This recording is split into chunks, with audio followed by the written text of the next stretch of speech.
നിങ്ങളുടെ favourite shows ഇനി ഒരിക്കലും മിസ്സാവില്ല. ഇപ്പോൾ C5 കാണും നിങ്ങളുടെ ഫേവറേറ്റ് ഷോസ് തികച്ചും സൗജന്യമായി. സർ, എനിക്ക് സമ്മതോ.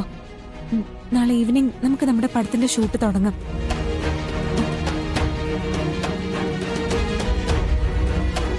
എനിക്ക് എന്റെ ഭാവി നോക്കിയേ പറ്റൂ.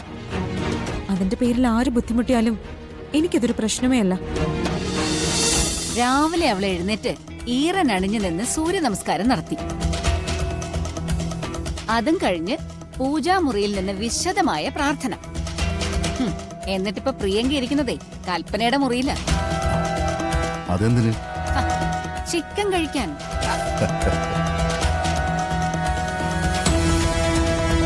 കൽപ്പന രഹസ്യമായിട്ട് വാങ്ങിപ്പിച്ചതാ, വ്രതം എടുക്കുന്നവളെ നിർബന്ധിച്ച് കഴിപ്പിക്കാൻ. പ്രിയങ്ക അത് കഴിച്ചു തുടങ്ങുകയും ചെയ്തു. ഇനിയിപ്പൊ എന്തായാലും പൂജയ്ക്ക് ഫലം ഉണ്ടാവില്ല. അത് നന്നായി. പൂജാവിധികളിൽ തെറ്റിയതാൽ ദൈവം ശിക്ഷിക്കില്ലേ? പിന്നെ അതിൽ സംശയമില്ല. അപ്പൊ കുടുംബക്ഷേത്രത്തിൽ ഒരു രാത്രി മുഴുവൻ തനിച്ചിരുന്ന് പ്രാർത്ഥിക്കുമ്പോ അവൾക്ക് എന്തെങ്കിലും പറ്റിപ്പോയാലും അതിന്റെ പഴി ദൈവത്തിനെ കേൾക്കൂ, അല്ലേ? ചന്ദ്രൻ എന്താ ഉദ്ദേശിക്കുന്നത്?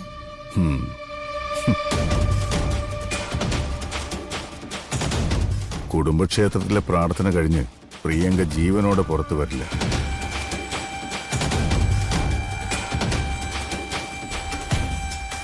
അവളെ അവിടെ വെച്ച് തീർക്കാനാമേ ഞങ്ങളുടെ ഉദ്ദേശം. അതോടെ കാര്യങ്ങളൊന്ന് കലങ്ങി മറിയും. വരുൺ ഈ നാട്ടിൽ നിന്ന് പോവുകയും ചെയ്യും. ചന്ദ്രേട്ടാ, ഇത്രയും കാലം നമ്മൾ ഓരോന്ന് പ്ലാൻ ചെയ്തപ്പോ ദൈവമായിരുന്നു അവളുടെ കരുത്ത്. ഇപ്പൊ പിന്നെ ദൈവത്തെ നിഷേധിച്ച അവക്ക് ദൈവം കൂട്ടിരിക്കില്ലല്ലോ. പാവം, ചാവാനുള്ള സമയമായി.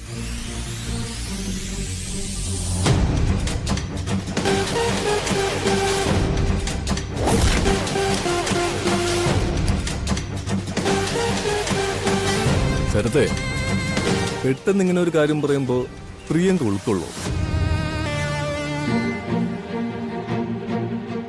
ആലോചിച്ച് തീരുമാനം എടുക്കാനുള്ള സമയം കൊടുത്താ അവള് വേറെ ഏതെങ്കിലും വഴിക്ക് പോകും. അവളുടെ കയ്യിലുള്ള കാശും പറഞ്ഞു ബലിപ്പിക്കേണ്ടത് നമ്മുടെ ഉത്തരവാദിത്വം.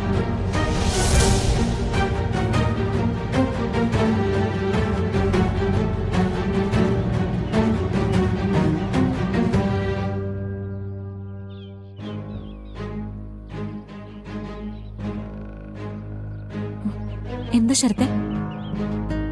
കാര്യങ്ങൾ ഞങ്ങളെ ഏൽപ്പിച്ചിട്ട് താൻ മാത്രമല്ലേ വിശ്രമിക്കുന്നുള്ളൂ. ഞങ്ങൾ എല്ലാ കാര്യങ്ങളും ഓക്കെ ആക്കി. ഞങ്ങൾ ഇപ്പൊ വരുന്നത് സൂപ്പർ സ്റ്റാർ ദേവന്റെ വീട്ടിൽ നിന്നാ. ഇമ്മീഡിയറ്റ് ആയിട്ട് പടം തുടങ്ങാൻ അദ്ദേഹം സമ്മതിച്ചു. ഹീറോയിൻ പുതുമുഖമാണെന്ന് പറഞ്ഞപ്പോ ആദ്യം ദേവന്റെ ഭാഗത്ത് നിന്ന് കുറച്ച് എതിർപ്പുണ്ടായി. പിന്നെ പ്രിയങ്കയെ കുറിച്ച് എനിക്ക് കോൺഫിഡൻസ് ഉണ്ടെന്ന് പറഞ്ഞപ്പോ അദ്ദേഹം കൺവിൻസ് ആയി. ദേവന്റെ നായികയായി ഒരു തുടക്കം കിട്ടുന്നത് പ്രിയങ്കയുടെ ഭാഗ്യമാണ്. അതില് സംശയം എന്താ സർ? പ്രിയങ്ക, ആറ്റുവാശ്ശേരി പ്രൊഡക്ഷൻ ബാനറിന്റെ എല്ലാ നൂലാമലകളും അവസാനിപ്പിച്ച് കമ്പനി രജിസ്റ്റർ ചെയ്തു. കമ്പനിയുടെ പേരിൽ പ്രിയങ്കയ്ക്ക് ശരത്തിന് ഉപയോഗിക്കാവുന്ന രീതിയിൽ ബാങ്ക് അക്കൗണ്ട് സ്റ്റാർട്ട് ചെയ്തു. ഇനി നേരെ പ്രൊഡക്ഷനിലേക്ക് കടക്കുകയാണ് നല്ലത്. ശക്തിയായ ഒരു പ്രൊഡ്യൂസറായിട്ട് ഒരു വനിത വരുന്നു എന്ന് പറയുന്നത് ഒരു അട്രാക്ഷനാണ്. അതും ദേവന്റെ ഹീറോയിനായിട്ട് എന്നുകൂടി പറയുമ്പോൾ it's like A double promotion. പിന്നെ ഞാനെന്ന് പറഞ്ഞിരുന്നില്ലേ, ദേവമംഗലം ബാലൻ തിരുമേനി, ഞങ്ങൾ 3 പേരും കൂടി അദ്ദേഹത്തെ പോയി കണ്ടിരുന്നു. എന്നിട്ട് അല്ല, നാളെ എന്തോ നല്ല മുഹൂർത്തമുണ്ടോ? അതെ, എനിക്ക് കൃത്യമായിട്ട് അറിയില്ല. പക്ഷെ നാളെ എന്തോ മുഹൂർത്തത്തിന് പ്രത്യേകതയുണ്ട്. വീട്ടില് പൂജയ്ക്ക് വന്ന തിരുമേനി അങ്ങനെ എന്തോ പറയുന്ന കേട്ടു. യെസ്, അത് തന്നെയാണ് ബാലൻ തിരുമേനിയും പറഞ്ഞത്. നാളെ സന്ധ്യയ്ക്ക് നമുക്ക് നമ്മുടെ പടത്തിന്റെ ഷൂട്ട് തുടങ്ങണം. നാളെയോ? എന്തായി പറയുന്നേ? കാര്യങ്ങളെല്ലാം സെറ്റ് ആയിക്കൊണ്ടിരിക്കുകയല്ലേ. ഉണ്ടായിരുന്ന സെറ്റപ്പിൽ നിന്ന് പ്രൊഡ്യൂസറെ ഹീറോയിനും മാത്രം മാറുന്നു. പകരം പ്രിയങ്ക വരുന്നു, അത്ര തന്നെ. ശരത്തെ, നാളെ ആ കണിമംഗലത്ത് വരുണിന് വേണ്ടിയുള്ള പൂജ പൂർത്തിയാവുന്നേ. നാളത്തെ ദിവസം കഴിഞ്ഞാലേ ഞാൻ ഫ്രീ ആവൂ. അതിന് പ്രശ്നമുണ്ടല്ലോ പ്രിയങ്ക. നാളെ ഈ ഒരു പ്രത്യേക മുഹൂർത്തത്തെ നമ്മൾ ഉപയോഗിച്ചില്ല എങ്കിൽ പ്രിയങ്കയുടെ നാളനുസരിച്ച് 1 വർഷം കഴിഞ്ഞേ നമുക്ക് ഈ പ്രൊജക്റ്റിലേക്ക് കടക്കാൻ പറ്റും. അത് അദ്ദേഹം പ്രത്യേകം പറഞ്ഞു. ഒരു നടിയുടെ ജീവിതത്തിൽ 1 വർഷം കടന്നു പോവുക എന്ന് പറയുന്നത് ചെറിയൊരു കാര്യമല്ല. പക്ഷെ എനിക്ക് എന്ത് ചെയ്യാൻ പറ്റും? ഇത്രയും പണം എനിക്ക് തരുന്ന വരുണിനോട് എനിക്ക് ചില കമ്മിറ്റ്മെന്റ്സ് ഇല്ലേ? അദ്ദേഹത്തിന്റെ ഐശ്വര്യത്തിന് വേണ്ടിയാ ഈ പൂജ. അറ്റ്ലീസ്റ്റ് ഞാനത് പൂർത്തിയാക്കി കൊടുക്കെങ്കിലും വേണ്ടേ? എന്നേക്കുമായി അയാളെ ഉപേക്ഷിച്ച് പോകാൻ പോകുന്ന പ്രിയങ്കയ്ക്ക് അത് നടന്നാലെന്താ, നടന്നില്ലെങ്കിൽ എന്താ? പ്രിയങ്ക സ്വന്തം ലൈഫിനെ കുറിച്ച് ചിന്തിക്കേ. ശരത്തെ, എന്നാലും പ്രിയങ്ക, ഞാൻ നിർബന്ധിക്കില്ല. ഇനിയൊരു ഡേറ്റ് ചേഞ്ച് ദേവൻ സാറിനോട് പറഞ്ഞ ഇനി അദ്ദേഹത്തിന്റെ ഡേറ്റ് കിട്ടില്ല.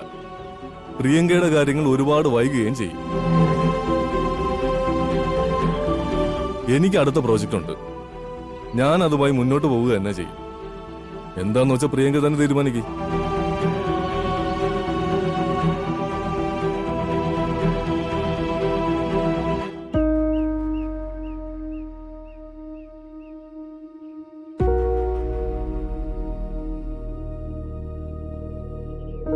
എന്നും അതെ, എന്തെങ്കിലും കാര്യങ്ങൾ ശരിയായി വരുമ്പോ അപ്പൊ പ്രിയങ്കയ്ക്ക് ഒരു തടസ്സം ഉണ്ടാവും. ഇതും ഇങ്ങനെ തന്നെ അവസാനിക്കുന്ന എനിക്ക് തോന്നുന്നത്. ശരത്തെ, ഞാനൊന്ന് പറയട്ടെ. എനിക്കൊന്നും കേൾക്കണ്ട. ഇതും കൂടെ മുടങ്ങി കഴിഞ്ഞാൽ ഞാൻ ഈ ഫീൽഡേ വിടും. എനിക്ക് മടുത്തു. പിന്നെ പണക്കാരന്റെ ഭാര്യ ആവുകയോ നടിയാവുകയോ അതൊക്കെ നിന്റെ ഇഷ്ടം.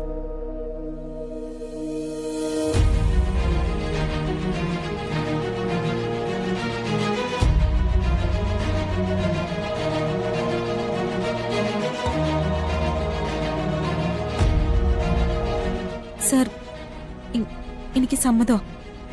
നാളെ ഈവനിങ് നമുക്ക് നമ്മുടെ പടത്തിന്റെ ഷൂട്ട് തുടങ്ങാം.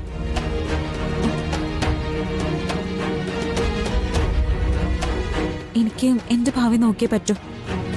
അതിന്റെ പേരിൽ ആര് ബുദ്ധിമുട്ടിയാലും എനിക്കതൊരു പ്രശ്നമേ അല്ല.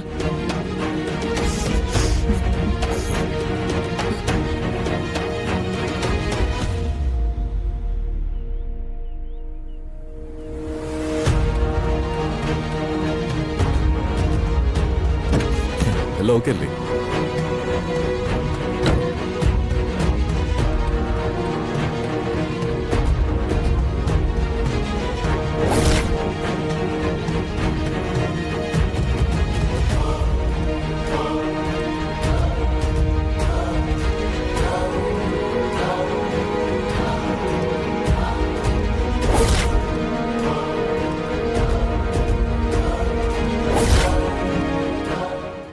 ഡൗൺലോഡ് ചെയ്യൂ C5 ആപ്പ്. കാണൂ എല്ലാ എപ്പിസോഡുകളും സൗജന്യമായി.